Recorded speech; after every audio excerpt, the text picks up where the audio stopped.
All right, welcome everyone. Thank you for joining. We are live here today. I'm with Dan Ackers and I'm looking forward to this. So Dan and I have not actually met each other prior to today. We've kind of chatted on Substack. We've commented on each other's writing. And we are excited to just kind of see where this conversation goes. So Dan, I'm going to let you introduce yourself first and then we'll go from there. Yeah, sure. So my name is Dan Ackers, and I write The Adaptive Human. Some people might have heard of theadaptivehuman.substack.com. Basically, my writing is, well, how I try to define it is for people who feel like everything's perfect on paper, but it feels like something's slightly off, but it's hard to define what that is, and that's the main group that I feel like I'm targeting, or who's writing, or who might resonate with my writing. About my background itself, like you could definitely say that I built a life that looked very much perfect on paper, but then again, I didn't feel like it was mine.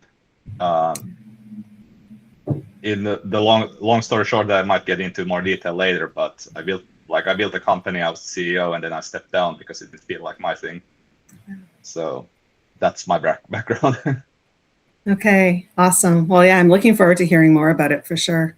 My name's Heidi Wilgiesbrecht. I know it's spelled funny, so I always forget that people might not actually know that it's pronounced Heidi, but it is.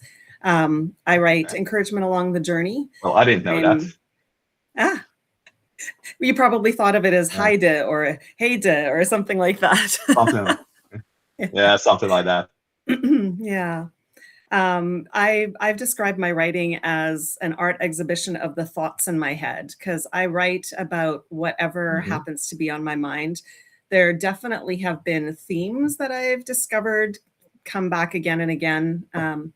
And so a short little descriptor that I've come up with is courageous, compassionate stories of grief, relationship, neurodiversity, becoming, and belonging.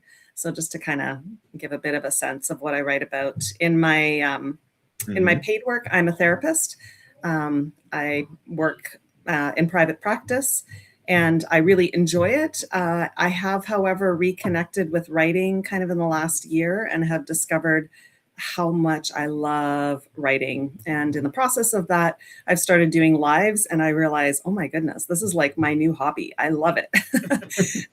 So whenever someone's like, hey, do you want to hop on a live? My answer is like, yes, absolutely. So sounds great. Yeah.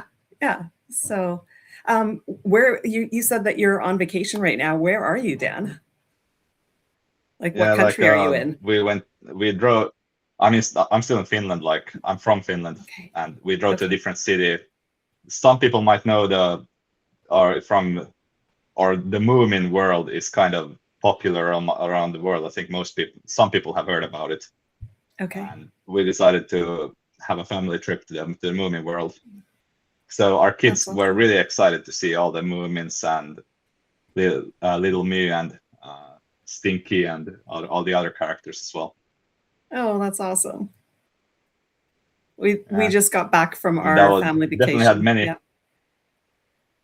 Our kids had there were many wholesome moments just watching our 2-year-old going to hug one of those characters and being completely feeling like it was a profound moment. Oh, I love that. So it was a beautiful moment Yeah. How many kids do you have? Yeah, I actually have 3 kids. Okay. 3 kids. Awesome. So the oldest is like 3 years old, and then we got one who's almost 2, and the third one's just like 5 months now. Yeah. Wow. Okay.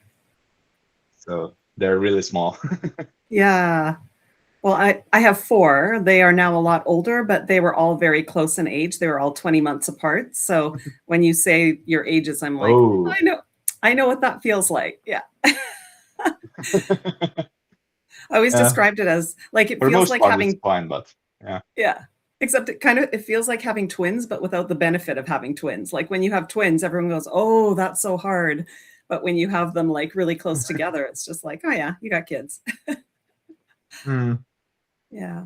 I mean, you Um, get used to it, and it's as soon as you kind of got the main parts of it down to a routine, it's not that bad. Like, yeah. and then obviously we just arrange and make sure that both of us get some time up, gets our Yeah. own time. Like me getting all or getting to jump on Substack Lives as well. So Yeah.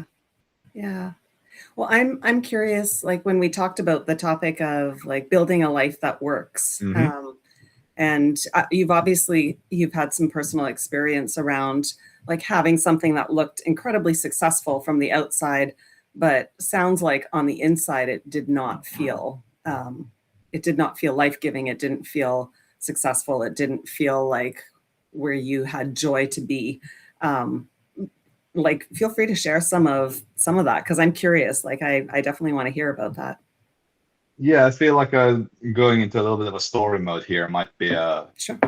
the appropriate move. Like so basically around it was 2016 roughly, or in spring 2016, I got this idea to start or do a summer project, and the summer project was about teaching youth how to program. Like I'm an IT professional, so basically I just came up with that kind of a summer job, and I did all the work of arranging like facilities, getting sponsors and whatnot, and I had like 43 youths. They were all aged 15 to 18, and teaching them about programming and trying to encourage them to join the IT field, because at the time it was a huge deal. Then after that summer, it was hugely successful, but I was really exhausted at the time, like after it, because I was pretty much running the show on my own. So, but I did, and I also had then created like a report that I showed to the municipalities of Oulu, the city I was doing it in, and then there were quite a few company representatives as well listening to this presentation, and they were like really blown away. They thought it was the greatest thing ever, and really encouraged me to go on. There was this one country manager for Sony Ericsson who took me to the side at the end and said that, hey, dude, you really got to make a company out of this. So that encouragement is kind of one of those, it's hard to ignore. Yeah. because of the status that the guy had. So yeah. And he became a mentor for me for many years to come after that as well. So, and I've told him many times that the fact that I even got the company up and running, he's one major factor in it. So, but yes, after that, like even though I was exhausted about it, I still decided that after the encouragement, I should, gathered up a team to found the company with. Like, obviously we did quite a few wrong turns along the start because I was still very young. Like, heck, I'm not more than 35 now, so I was like 25 or something at the time. So I was just like floundering away. I got way more enthusiasm than I had skills on how to do things. So definitely took quite a few more wrong turns along the way. But the fact that I had run that summer project, it created so much goodwill that there were plenty of older people who basically just chose to buy from us because of me having run that summer program. And So cool. the summer program became a fixture in the city for a few years after that. Like 5 years, I think, we ran it. Okay. So there are many, and the main reason is that the companies who bought from us, the person or the people who were in charge of who they buy from, like their kids had attended my program, the summer program. Ah, okay. So they had a lot of like, and I got plenty of times they approached me and said that, hey, weren't you the guy who ran that summer program? And I was like, yeah, and they kind of, and it was a major factor in how we got our start. Yeah. Sure, it wasn't the only thing, but it was a major factor in why we even managed to get up and running in a field that was very, very competitive at the time. Yeah. So I would argue that was our X factor. Mm-hmm. Then once we got established and we basically ran IT training and an IT consulting. We had both sides there. So we trained some of our own employees as well to, or like trained up some people, and we took the most talented youths, obviously, on our own payroll as well. Cool. And then sold a lot of people as consultants to other companies. Yeah. Then at some point when we started to be established, and we had like 25 people, I think we were employing like 25 people at the time. I started to have this itch that there's something off in my role. Like it didn't feel like it was for me. Like I had, sure, I mean, a lot of it I had to do part-time as well because I was still like a master's student at the university at the time. Yeah. But it didn't feel like being a CEO is the role that I feel fulfilled in. And therefore, after quite a lot of consideration along the way, like I'd been a CEO for almost 2 years at that time, and it started feeling like, yeah, this ain't for me. And then after some time deliberating with my co-founders, I decided that, or we chose that I'll step down, and then we looked up for a while for who's going to be a CEO instead, and then we found then one of our co-founders who's far more sales oriented took over, because I did find that you have to focus on sales if you want to succeed in any kind of company. So having a sales oriented CEO is definitely something that's useful in the beginning. Yeah. Did you end up staying in the company, or did you find that? I did stay on the I did stay in the company and actually still kind of employed at the company, because the issue is that even though I didn't feel like it was for me, I still did want the company to succeed. Like I had a lot of money invested in making it work as well. So obviously I wanted the company to succeed. I just didn't want to be the CEO. So then we're going through other different roles I could do.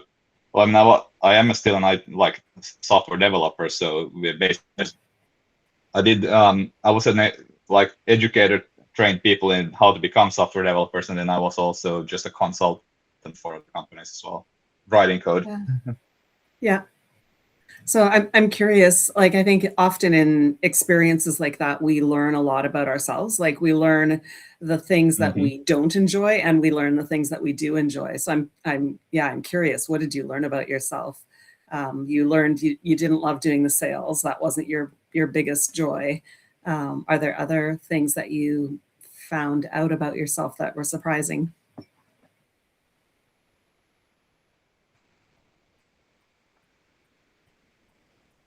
I'd say it's a certain kind of, like, I enjoy variety in my daily routines a lot, like a lot of changing factor, like having different things to do. Not necessarily, it doesn't have to be even new things or something I need to learn, new things to learn even. Just more like more variety in my days. And at some point, that even as a CEO, even though there's plenty of different things you need to do, it started to become like a little bit monotonous. Like I feel like I had a good handle on all my tasks and was able to complete them. Yeah. So then it felt like, but it also felt like to give the company even a bigger boost in terms of making it work better. It would be better if someone who's more focused on sales was running the show. Yeah. Well, it's interesting because when you say that, I read your post that you posted this morning. I didn't even realize it was yours until I opened it up, and I'm like, oh, it's Dan. Okay, perfect. And you talked about boredom. Like that was one of the pieces you highlighted was like I was tired, but I was also bored. And that boredom piece really impacted my desire to like keep going kind of at a higher functioning level rather than just like, fine, whatever, I'll show up with kind of the base level of what I need to bring. Yeah.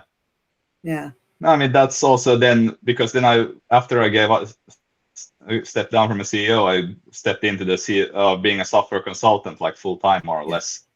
And it was interesting at first dealing with the software problems that different companies have, like being a consultant. Like, there were plenty of new interesting challenges, but at some point, that didn't feel like it was fulfilling anymore, like because that job, if anything, is actually quite monotonous. If you look at it from a certain angle, yes, you can argue that there were everyday new problems to solve, but at some point it didn't feel like there were any, like I knew I could pretty much solve any software issue that came up. It just the only factor was time, like how long did it take. Yeah. Because I feel like I had progressed far enough that I was certain I could solve any problem that came up. I just needed time to figure it out. Yeah. Yeah. Well, I find I'm a little like you as well in that I like variety.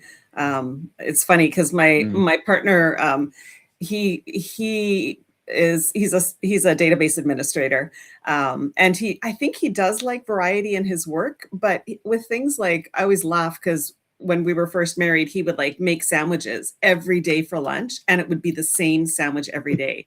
And I was like, how can you eat the same sandwich every day? Like, I can't even handle the same sandwich 2 days in a row. I'm already like, too much.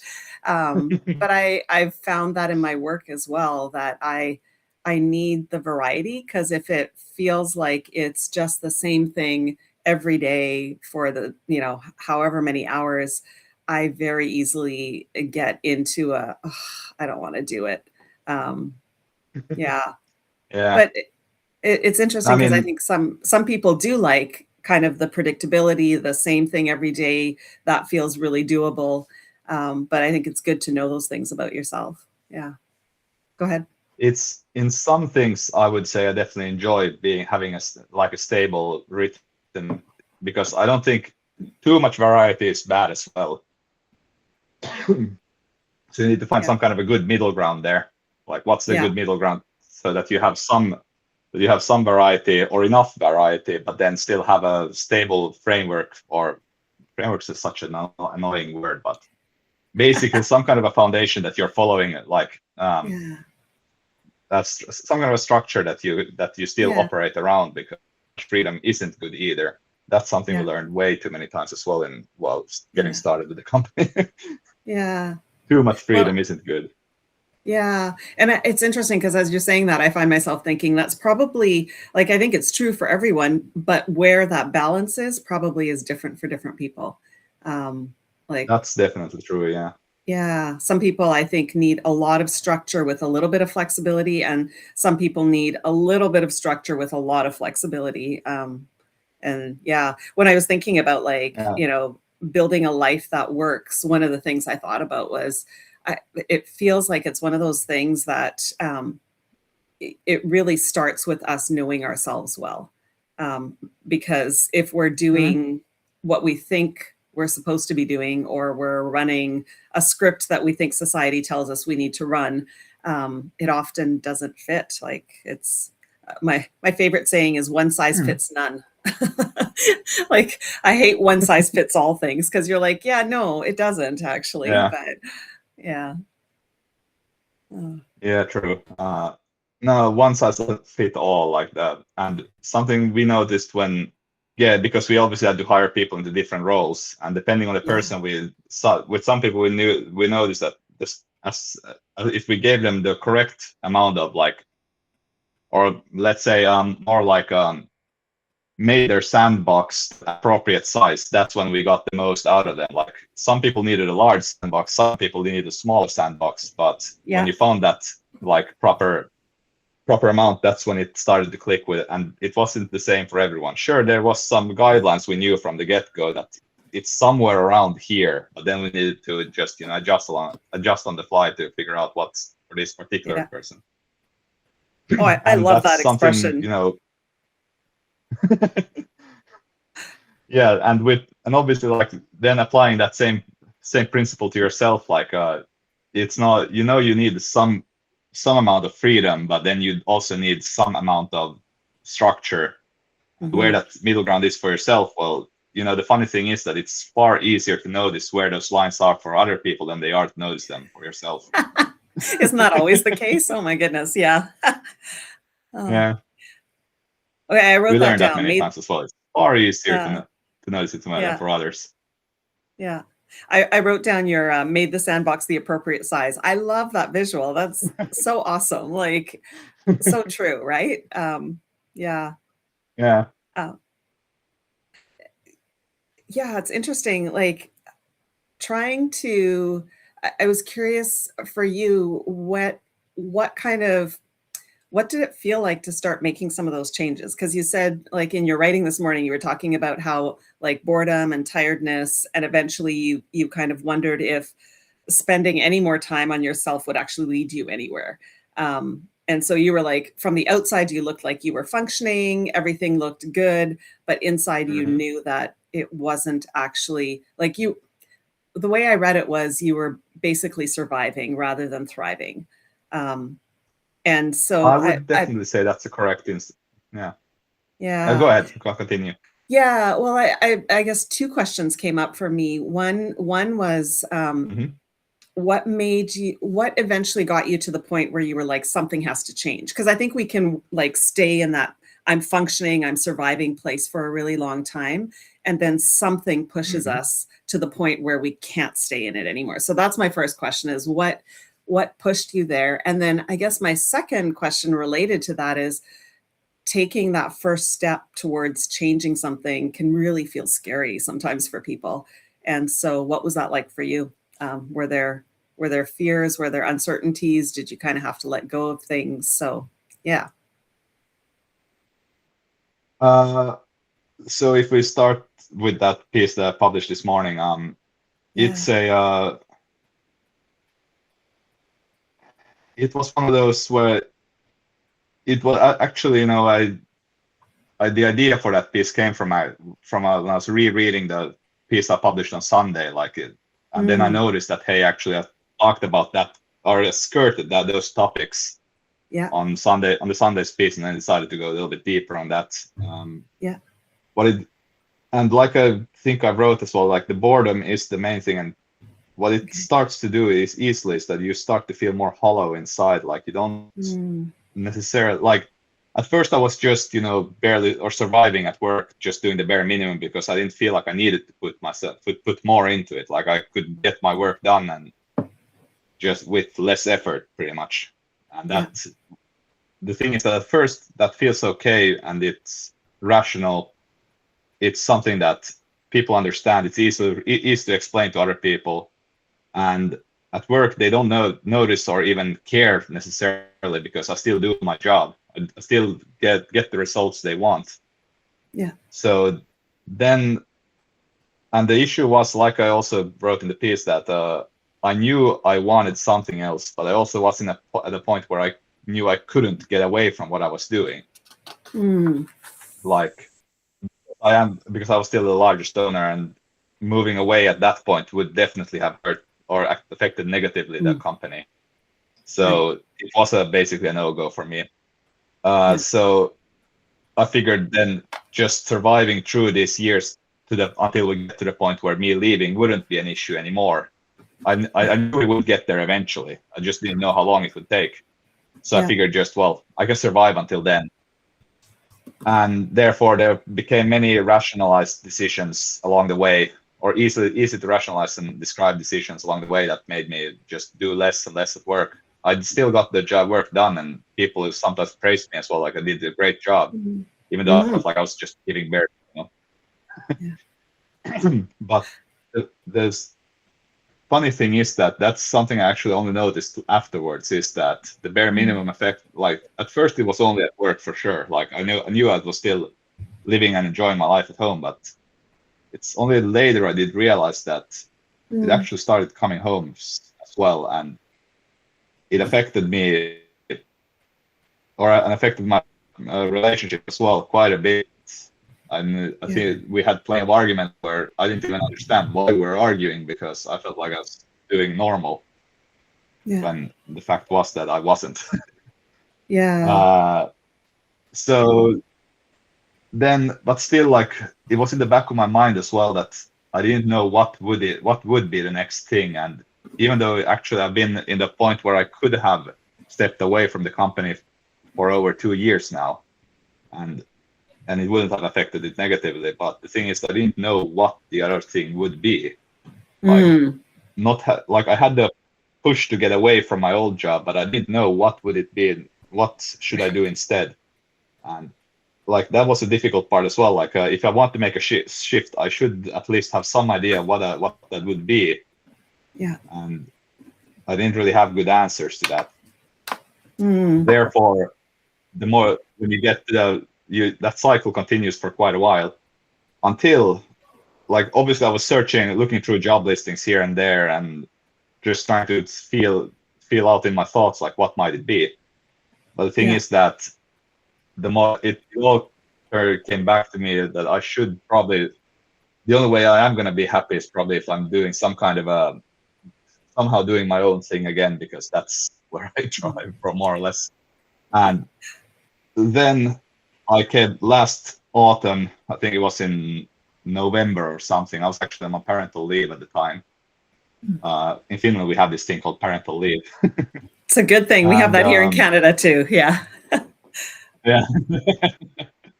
So basically, I was doing my parental leave, and I was thinking a lot on what should I do next. And around that time, I also heard about this thing called Substack, and it basically, that was after bouncing the idea of reconnecting with writing, because writing is actually something I've done on and off since I was 15 or something.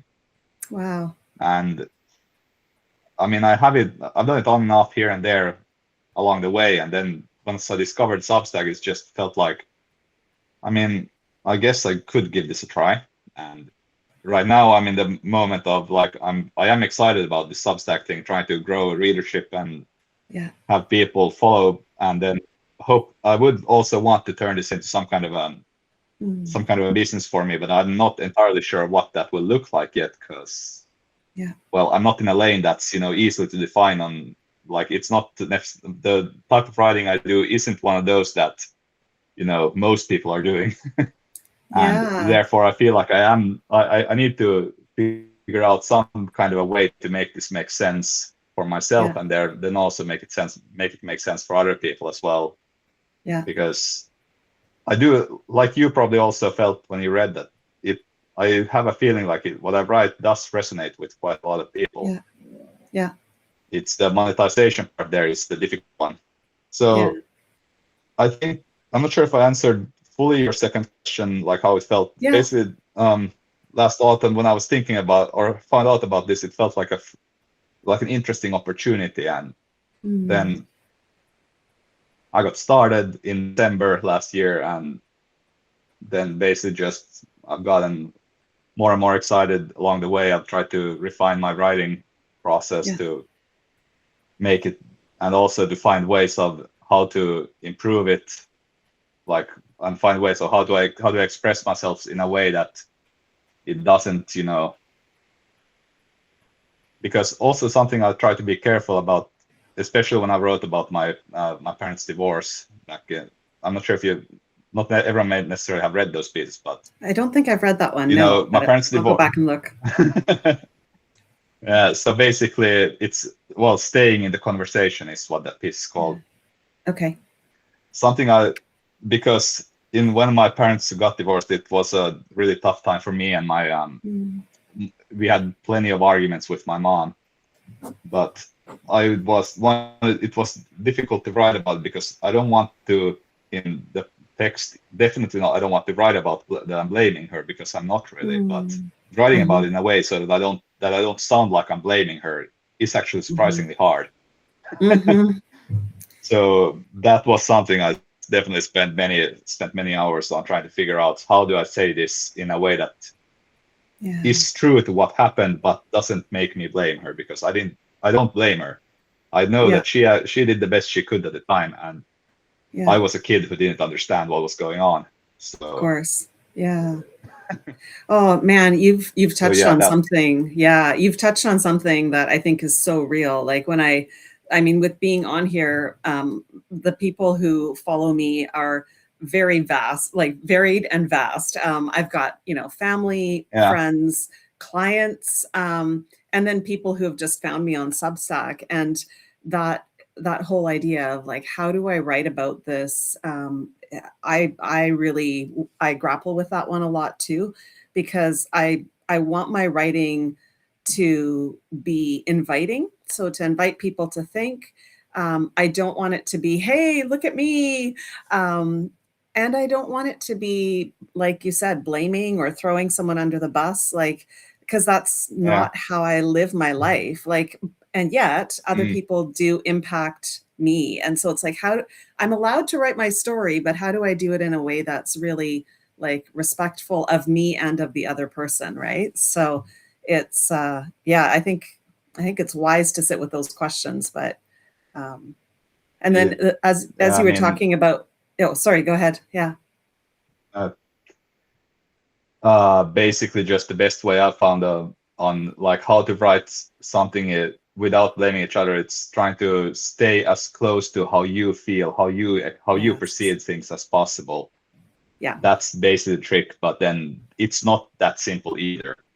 Yeah. But trying to focus on you, on the I perspective as much as possible. Yeah. That's the best way I've Yeah. come up with it. But it's still not that simple. Yeah. Well, you're But sharing like it's, good yeah. relational Anyways, skills is what you're saying, right? Like, hey, let's have good relational skills as we write. So, yeah, share your yeah. perspective because it is uniquely yours and people can't really argue with it. They might say I have a Mm. different perspective, but they can't say no, you're not allowed to have that perspective.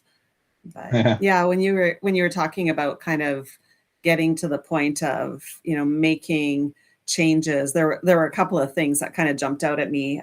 One was you talked about choice and you said like I had a choice, I could have walked away, but it sounded like the consequences of stepping out at that point would have been too much for what you hoped for the company. And I think sometimes when we end up in a place like that where technically we have a choice but the options don't feel great, and sometimes it can be exactly that, like neither option actually feels great because in that situation, Mm. like stepping out of the CEO role didn't feel great because it wouldn't be good for the company.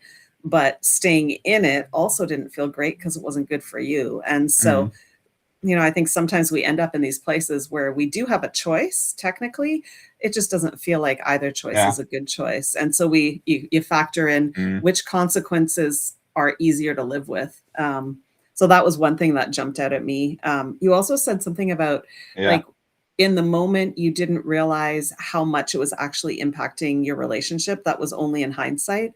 And I thought, oh, Yeah. that's insightful because I think so often when we are in a place where we are functioning and we're surviving, we often don't recognize it in that moment. And I think back to for myself, kind of last year hitting this place where I was doing okay, I was surviving, Mm. um, but I was working really, really, really hard just to be okay. And I didn't realize Mm. how hard I was working to be okay until I looked back on that season. And it was like, oh, wow, like I was working really hard and I didn't even realize it. And so I think, Mm. sometimes in the moment, we don't necessarily see it clearly, but in hindsight, we get like a bit of a broader perspective and go, oh, okay, I see what was going on there. Yeah. Yeah. And then, I mean, the other thing that It struck me was you talked about the uncertainty of like I knew something needed to change and I knew I needed to move, but I didn't know what I was moving to.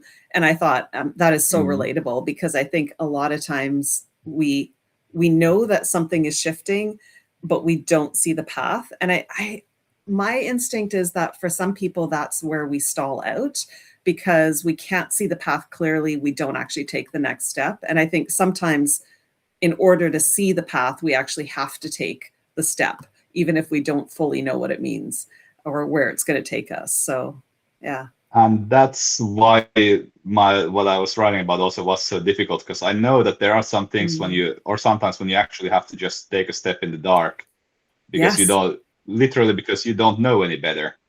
And Yeah. therefore, and I would say if I didn't have anything that was holding me back, I most certainly would have done that. But there were Yeah. things holding me back as well.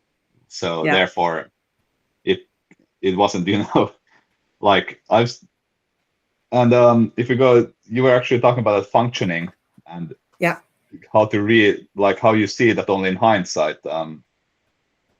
That's also something I've written in before about like when I was after my parents' divorce, I was in a bit of a a functioning mode back then as well, Yeah. and that and I remember spending a lot of time just looking back at the time and how do I, like, trying to figure out, could I have somehow gotten out of it on my, like, before here? Mm-hmm. And I'm not sure, because it was I was like, I know there were people who were trying to reach me, who were trying to, help me out at the time, but I don't feel like I was reachable, and Yeah. therefore it's a difficult way. Like, obviously there's been plenty of times people have asked me as well, like, what advice would I give them if they wanted to help their friend who was in that moment situation? And the issue is that the best advice I can give them is that keep the door open and wait for the other person, because that's pretty much all you can do. Like, because I know I wasn't reachable, and if someone pushed hard, I just pushed back pretty much. Yeah. So it's annoying, shitty, but knowing what state of mind I was at the time, I know for a fact if anyone was trying to push me to change or something, that wouldn't have worked. Yeah. I was too stubborn, and I'm sure plenty of people who are in that functioning mode are stubborn. Yeah. Well, and I think too, like, there is something about it being our own personal journey, and somebody else can see it very clearly from the outside. Like you said, we're always really good at seeing it for other people, right? So someone may see exactly what I need to do, but they don't actually, because they don't see what's going on inside of me. And so I think there's something really respectful and honoring of saying, you don't have the answers for me. Like, just be present, be alongside, be open, be willing to help me process if I want to process, but don't try to make me do something that you think is right for me, because you're not living my story, right? Yeah. But then again, but then on the flip side, I do understand that, like, in my case back then, I was living on my own, but I had friends who kept the door open. That helped a lot. Yeah. But I could see as well, like, if you were in a relationship with someone, have, like, even if I could understand my wife probably what kind of a state I was in when he recently, even if when she was trying to help me, like, I couldn't see it directly. So it's I can understand it's a different situation if you're living with the person who's going through that moment, whereas if it's just a friend who sees me occasionally. So I think it's probably much harder to be living with the person than to be on the outside looking in. I definitely think it is. I think, I wonder if one of the best things that, like, if, that question of how do I help somebody who is in this place where they are barely functioning, they're surviving, but they're not thriving. I wonder if, like, one of the best things that we can do is actually just to be willing to ask questions that allow them to process, like, rather than trying to tell them what they should do or lead them to the solutions. Like, I'm going to ask you a question that will get the answer that I think you need to get to. But if instead we just ask, questions that allow for some processing, like more open questions.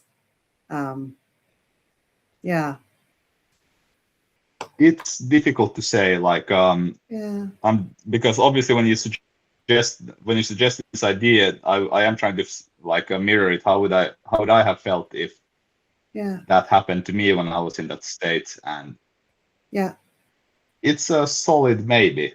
That's all I can say. Like, because if someone would have helped me process things differently, then I do see it, like, it could have been possible for me to be able to pull myself out of it earlier. Like, so maybe. I can't say for sure, because I haven't lived that option. Is there, like, when you think back, was there one change or accommodation that you made kind of in that season when you knew you needed to leave, but you couldn't leave yet, that was small but ended up having a bigger impact? Because I think sometimes when we're in that place of knowing that we need to stay for a while, yet we can't leave the situation, we have to sometimes make changes that make it possible to stay. So I'm curious if there's anything that comes to mind for you on that front. pretty much the thing that is just making sure I like delegate pretty much all of my responsibilities to other people, and Okay. just making sure that I have like that I'm not in a position where I need to put a lot of mental effort into it. Because I did delegate every responsibility I have away, so just to Okay. get myself to a point where I got to the bare minimum state. I can also say Yeah. in hindsight that it was also harmful for me that I did that. I did harm myself doing that, but Yeah. But it then was also again, what you needed. Yeah. what that helped in a sense, it was also what I needed, even though I was harming myself. So Yeah. Gosh, I mean, I think life is like that, right? It's nothing ever feels very few things ever feel really cut and dried. Like it's never all good or all bad. There's always like this mix of, well, yeah, this was really helpful and this was not quite so helpful. And sometimes they exist together at the same time. Yeah. So as you've kind of figured out, how to work towards building a life that works, yeah, I don't know, what does that look like for you? Like, what are the things that you pay attention to? Maybe they're guiding principles or like things that you keep in mind. What does that bring up for you? I'm building a life that works for me. this is actually something that's been on my mind for a very long time. You have a kind of a mental image of where you want to be. Yeah. It's been like I don't remember when I came up with it, but it's felt like that mental image has been mine for probably 20 years now already, like most of my life for sure. That mental image basically is I see myself at like I have my own office, and see that I'm at a point where I feel like people trust my thinking, and people come to me for some kind of help, but I'm not sure what that help is. Like I can see the feeling, I can see roughly what kind of a setting I am in, but Yeah. I can't really put details on like what exactly is that work, or what kind of work am I doing, what that should be. Like there's too many details missing to say for certain that this is the direction I want to go. But so I still have that image and I want to move toward it. So it is kind of my guiding principle, in the sense that when I am at a point where I'm going to make a decision, the question is, do I feel like this decision will take me closer to that goal or not? And if I feel like it takes me closer to it, then that feels like that's probably a decision I will do. Yeah. And I can say that's the best guiding principle I got, that feel like it takes me closer to my mental image and where I want to be. But I still don't have the answers on knowing what that exactly is. Right. Yeah. Yeah. Well, it goes back to that. Sometimes we take the next step even when we don't see the end totally clearly. But I love that you're like, it does, yeah. I know where I'm headed. I just don't quite know what that looks like yet. And so is this taking me in that direction or away from it? So that seems like a pretty good guiding question to have. That's it's interesting. This is actually something that came up in the last piece. I feel like just bring it up here fits. Sure. Because I remember when I was thinking about what's next, while still like I was doing the old job as well, but I was already thinking about what's next instead. I was actually visited quite a lot, or talked to a few mentors and coaches on terms of what to do next instead. And I was actually trying to explain to them this image. Like, I know that this is something like it, but I don't know exactly what it is. And most likely it felt like if they were able to give me some advice on that, like what that could be, it was way off, or they just didn't understand what I was talking about. Okay, so it wasn't terribly helpful. That's also one thing that, no, it wasn't. And it basically led to also the fact that if someone asked me like, or eventually it led to the point where if someone asked me like what am I going to do next, I basically rather told them that I don't know, because it was easier than trying to explain this. Yeah. And that probably also led to me being even more bored at work. Yeah. Yeah. Yeah, that's it. That's fascinating. Like the people, yeah, the impact of people not fully getting it, and and I hear like with that you eventually just pulled it inside. Like I don't even want Yeah. to talk about it to people, because if they're going to misunderstand it or take it the wrong direction, then that's not helpful either. But I found Nope. for myself, it's interesting because I did my undergrad, and I was one of those, the whole variety thing got in my way because I could never figure out what my actual uh, topic, like what I was actually going to specialize in. And so I went in thinking I was going to do psychology, and then I changed my major to history, and then I decided music, and then I eventually ended up back with psychology. And finished my undergrad, came back home after school, and couldn't get a job because I was either overqualified or underqualified for everything.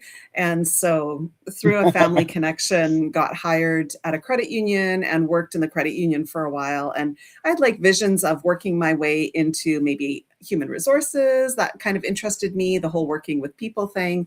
And then like the opportunities just kept not being available to me.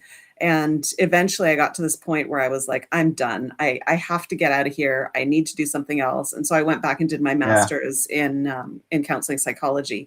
And after I finished, I started working. And, you know, the whole thing about like, I'm working the way that I'm thinking I'm supposed to work. And I burnt myself out like less than 2 years, and I was done.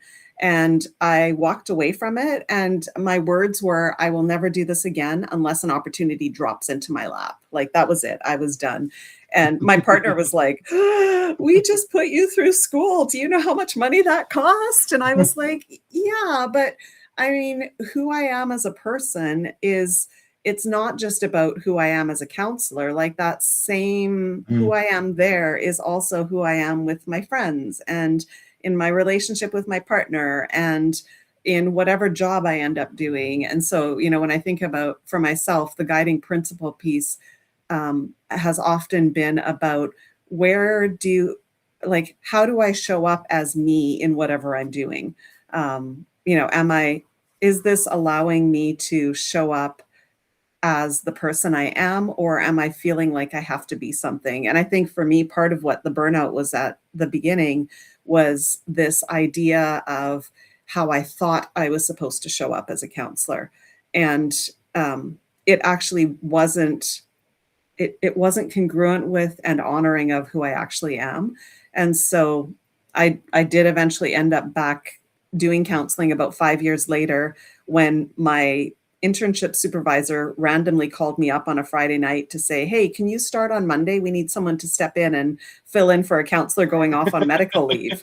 And I'm like, Oh, wow. And I remember saying to my husband, can I say no? And he's like, no, this is exactly what you said. You would only do it if this happened. And I'm like, oh, shoot. So, but it ended up being a really good thing, because then when I came back, I was like, okay, if I'm going to do this, I have to do it differently than I did it the first time around, because that was not a life that works for me. And so, you know, what do I need to change in order to make it be a life that works? And so I think it's interesting because sometimes it requires us to step away completely and move somewhere completely different. And sometimes it maybe requires us to stay where we are, but to embody it differently, to live it differently. And so that, for me, that has been part of it, is figuring out how do I show up. And it's interesting because this morning I was like doing my morning pages. I try to do morning pages a couple of times a week. And one of the things, like I was writing, I read your thing and I made some notes on your piece, and then just writing about the conversation today, and like, I'm really looking forward to this. And then I remembered one of my clients has watched some of my lives, and what they said to me was, I really like watching it when you do a live because it kind of feels like being in a counseling session with you. And I was like, oh, that feels like strangely acknowledging, like, because one of the things that I try to do is, like I said, just show up as me wherever I am. And Mhm. obviously in a counseling session, it's not, a conversation back and forth and here's my life and I'm going to tell you all about it. I may sometimes bring stories in, but they're always for the purpose of what's going on for the client. So it's a little different, Yeah. but that for me, as I was thinking about this topic of, how do you build a life that works? That for me became part of it, was figuring out like who am I and how do I show up? And I hear that in your image that you have as well, because there's something about that of this is how you show up and this is where your strengths are and this is where you feel like you're actually giving to the world in a way that is significant to others but also to you. And so I think Mm. that that feels like a really great description of um, building a life that works, That- Uh, Something I started thinking about when with that's the story you just said, that yeah. it feels like something came down to something called a permission structure, like the way you allow yourself to be in different situations. Yeah. One and something that actually, well, I realized this quite a long time ago, but I ran into this phrase that everyone's just winging it, and Yes, it I've kind of heard hit that. me Yeah. that that's kind of a great way of putting that. It's a great way of saying it, that you are allowed to be yourself and do it your way, because Yeah. everyone else is pretty much doing that as well. And if you're putting your own like barriers on how you have to do it or in what way you're Yeah. doing it, you are kind of limiting yourself in unnecessarily, because, well, I mean, obviously if you put them on yourself, no one else, like, people aren't going to tell you necessarily what their limits should be unless they tell you. Like, your boss might have some ideas of what the limit or the sandbox should be, but Yeah. inside of that sandbox, you should do it just the way you want it. Yeah. Yeah. So I think it comes down to something called a permission structure for yourself. That how do you Yeah. build I like the that. permission structure for yourself? That how you're on like, how do you make it yours? Yeah. Well, as you're saying that, I think, oh man, I feel like a lot of times perfectionism gets in the way of that permission structure, Yeah, right? Where we have these it ideas does. It about, does. Yeah. yeah, like, oh, no, no, no, I can't do it unless I do it perfectly. So when you said, oh, well, everyone's just winging it, it's like, yeah, you have permission to make mistakes. And I Yep. give my husband full credit for this one. He recently said, fail just means first attempt in learning. And I was like, that's brilliant. Hmm. Because if we can see failure as something that we don't have to be scared of, it's just part of the process, then it allows us to, like, I don't have to do it perfectly. I just have to do it. And then once I've done it, I can look at it and see what I can learn from it, see what I want to repeat, see what I don't want to repeat. And I, I think for me, having more grace towards myself and letting myself not always be perfect has actually started to broaden things. So I think for Yeah. me that has been one of the learnings. Like my childhood internalized rule was don't do it unless you do it perfectly. And my adult rewrite of that is you can never do it perfectly. It's okay to try it and learn from it. Yeah. That's something that was annoying that it happened back in. Well, I think it started some, like, reading history. I think it started already in like 50s, 60s. Especially girls were told to be Mhm. perfect, like be the perfect little girl. Actually, I Yeah. think it started even before then in history, that girls were often told like you have to be perfect, Yeah. and that unfortunately carries roots in today's society as well. Totally. But then, but finding a way, like, something that's been a great reminder for me about, like, it's okay to be a beginner again, is like having our small kids, Mm. and they're learning on their first steps, because, like, they really don't care at all if they make a mistake. Like, they just keep on going. Right. That's, Yeah. I mean, and there I am on right next to them, encouraging them. Yeah, go ahead, it's fine, try again. And then the fun Right. part is that when you are the one who's trying something new and being okay, like failing at it, then you're for some reason so hard on yourself about it. Yeah. So why are you so okay with it, other people's trying it, but then when it's you, you're not okay Right. with it? So Right. that was kind of a fun realization I had at some point when I was looking at my kids trying out their stuff. So I love that. Yeah. I love that because for sure, like we totally encourage them. And I think it reminds me of in the book Self-Compassion, Kristen Neff talks about, if yeah, you can just talk to yourself the way you would talk to a good friend, like you would never say to a good friend, "What's wrong with you? Why didn't you get it right the first time?" Right? You would be like, "It's okay. Everyone makes mistakes. It's a learning process."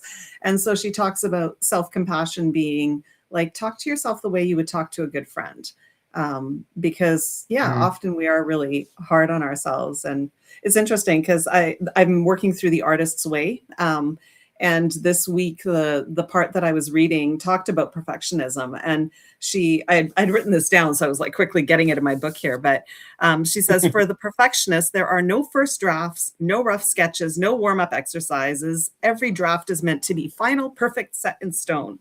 And then she says, perfectionism is not a quest for the best. It's a pursuit of the worst in ourselves, the part that tells us nothing we do will ever be good enough.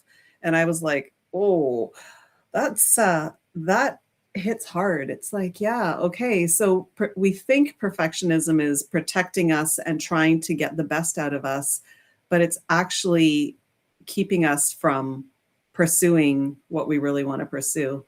So I think, yeah, like just having and that she grace is for, that. Yeah, yeah, that book is really flipping the script there, and yeah, I mean there is a good point there. yeah. Something you definitely need to sit with a little bit more to see if like How does because that? Yeah. perfect perfectionism in itself, it there are good reasons to why it came to be. It Mm-hmm. just often manifests in harmful ways. Mm-hmm. So like I don't think it's a black and white thing to say that Yeah. perfectionism is always bad, because it's not. Yeah. But if it I manifests in harmful ways, that's obviously then like and it isn't something that's I don't think when, because I've heard people say that perfectionism is the worst thing ever and it's like you should mm, abolish it, but I yeah. don't think that's true either.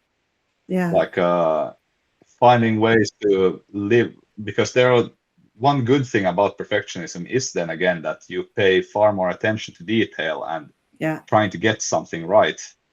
Yeah. So, and that is actually something that is valuable.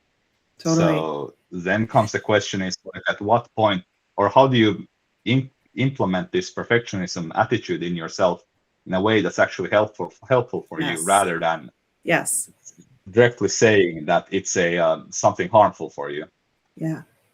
I And sometimes depending on where you are in your life, and yeah.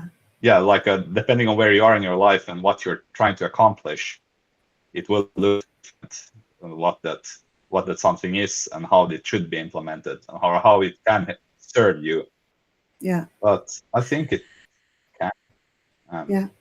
Well, I always think like all of any characteristic that any one of us has um like a growth side and a needs attention side, right? Like it's like the two-edged sword.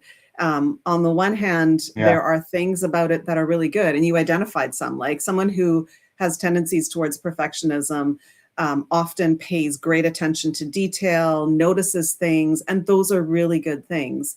Where it becomes the other side that isn't so helpful is when we are harsh with ourselves, we cut ourselves down, we don't allow ourselves to try. And so I think it's like so much in life, you're trying to like find the place of balance. Like, where are we at the point where mhm, everything is nicely balanced, where we're using the strength of it, but we're not using it in ways that hurt us? And so I think mhm, that is definitely true of, I think, any characteristic, but of perfectionism as well, is, yeah, how do you use the strength of it without allowing it to hurt you? Um, uh, yeah. Yeah. it's something actually like I was kind of forced to, from a very young age, like well, you mentioned neurodiversity at first, that you're working with those people. Like I actually have an autistic features in myself, and Ah, but okay. I didn't know it as a kid. Like Yeah. I had to, like, I knew I was different from most kids, but I didn't know how or couldn't Yeah. explain it and whatnot. It wasn't until like I actually met my wife. We were still dating at the time, but she actually noticed things that, hey, Mm, that I should probably go and get myself tested, and eventually I did. And well, okay. look and behold. And that's when I realized, because when I was a kid, I did had to, like, I had to Mm, learn plenty of different coping mechanisms here and there, and yeah. just to learn how to live with what I was doing, compared Yeah. and get through the day. So Yeah. it was touch and go many times. Yeah.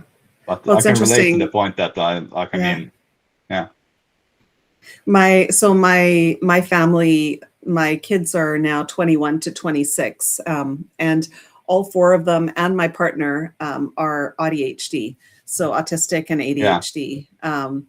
And so his journey, there's some similarities with you. Like there was stuff going on when he was young, and he always felt it as he was broken. There was something wrong with him. And then when we started doing assessments with our kids, he kept going, wait a minute, that's me too. Wait a minute, that's me too. And so he actually went through the yeah, process of an adult diagnosis. And the cool thing about it was it brought this recognition that, oh my goodness, there was never anything wrong with me. I just functioned hmm, differently in the world, and people didn't know how to interact with that well. And so it's been really and cool to kind of see him come into his own with that and really kind of figure out what that means for him. And yeah, it's really, there's something really validating, powerful about having that self knowledge and I understanding. think something that he, Yeah. yeah, I think something he noticed as well, which is something I've noticed, is that there are still, like, what looks like it can be broken at while you're a child, because other people probably are teasing you or picking on you Yeah. and whatnot, or not Yeah. understanding who you are. Yeah. Those features can actually be your strengths when you're older, and that's Yes. something because I would definitely say that plenty of those features that were problematic for me as a child are things that have been Yeah. able to carry me forward in Yeah. life a lot. So Yeah. I think, I mean, I do believe that had I learned about this as a child, I probably would have been able to take more advantage of it than I have so far. Yes. Yes. But I didn't learn about it until now. And obviously, I can already see in my oldest daughter that there's some features that Yeah. we will have to talk about when she gets older. Yeah. Well, I But that's okay. it's been really like I love watching my kids and just how they like it is just part of who they are and how they express themselves. And Yeah. it's been really lovely to watch. Like they actually joined me on my podcast a little while ago. And I was so Oh, happy nice. that they were, yeah, because I wanted them to talk about like how do you how like talk about how you exist in the world, because they are so Mm, like it's just so natural. It's just so much part of who they are and how they function. And there's none of that, I must be broken. It's just, this is how I am. This is who I am. This is my strengths. yeah. This is where I have challenges. And it's beautiful seeing that for them, where there's been this awareness from a young age, rather than for my husband, who's had to go back and do some of that unpacking of the earlier stuff. So yeah, it's cool. So I love that Yeah. there's that connection as well. There is Um, that connection. yeah, Yeah. yeah. Well, you know what? Thank you so much for joining me. I'm realizing I always try to keep it Yeah. to around an hour just to kind of be respectful of time, Yeah. but it's thank you No, I for mean, like I was actually looking taking, at the time as well, that yeah, it's like it's yeah, time, yeah. But I really appreciate you taking it, time out of your family vacation to chat, uh, and yeah, this has been really great. I Any agree that Yeah. thank you as well, like for taking on just, like, making sure we can have this chat, because this was definitely very interesting to me as well. Like just hear, and also just hearing about some of your experiences, especially with and your husband and kids being in this same like or a similar situation as I am in. So it's definitely a feeling. Yeah. Well, we, if anybody, and if anyone on the chat is interested, my kids did come on my podcast and do one episode where they talked about their stuff. And then the following episode, my husband actually joined me, and we talked about, what we've had to learn in relationship, because the traditional relationship books didn't always work for us. And so having to like figure out how to make it work. And so if anyone's interested, feel free to take a look at my podcasts and you'll find them there, or message me if you can't find them. But any last things that you want to leave people with, any thoughts or questions, or anything you want to end off with? I do like the idea of trying to leave someone with a thought to think, or thought to think about that at the end of different, or like I try to do that with my writing, and also I would like to try and do it with other things as well. So perhaps this time it could be just a simple thing that, what do you think is a good life for you? Love that. I'm smiling because I had a question in mind, and I think it's a very similar question, because my question was, what is a life that works for you look and feel like? Not something ideal, but something that feels sustainable, meaningful, and honoring of who you are. And so I think we've landed on the same question, Dan. Which I love. We have pretty much landed on the same question. Yeah. Yeah. So for those in the chat, if you take some time with that question, feel free to message either of us if you want to chat further. And thank you everyone for joining, and thank you, Dan, for being here too. I appreciate it. Thank you too. And there's always like, well, if you want, you can shout out your publication as well, like mine's the Adaptive Human, and you can find that on Substack. What's yours called? Just saying so out loud for the people. Yeah, Encouragement Along the Journey, and it's under my name as well. So either one will get you there. But yeah, awesome. It's been great. Have a wonderful. Recommended to go and have a look at that.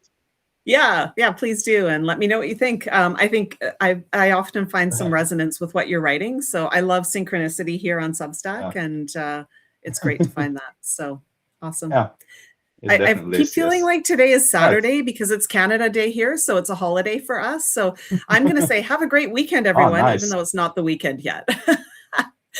Yeah, awesome. Well, I mean, we do call Wednesday the.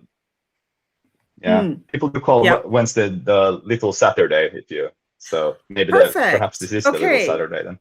There we go. So happy weekend to everyone. Happy little weekend, and we'll see you all next time. Okay. Yes. Bye. See you all. Bye.